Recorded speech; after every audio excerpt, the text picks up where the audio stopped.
Mac. Yankees.com.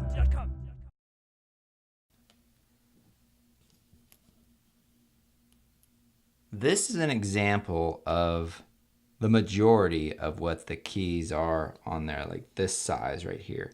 And what you have underneath is this plastic scissor hinge that's attached to the key underneath. So what you're actually doing is you're separating this hinge from that key when you actually slide the tool underneath.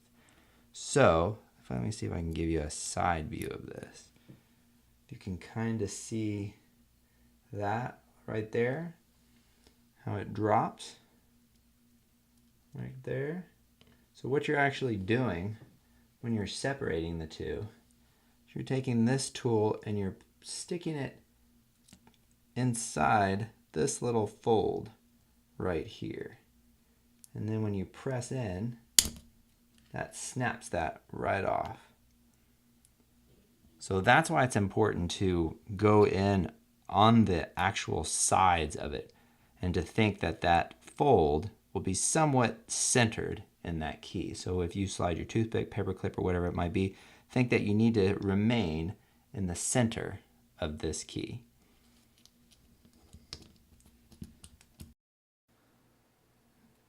Now to remove the P key,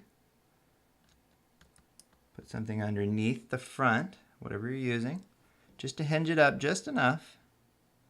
We're gonna slide something in on our right side, and this is just so that we can separate the key from the plastic hinge underneath it.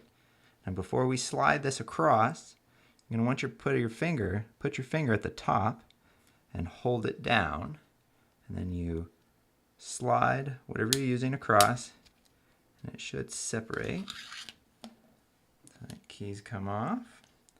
And now to remove the plastic bracket, just put your whatever you're using up in the front, and that should just snap right off. We're going to do the same thing to the bottom side,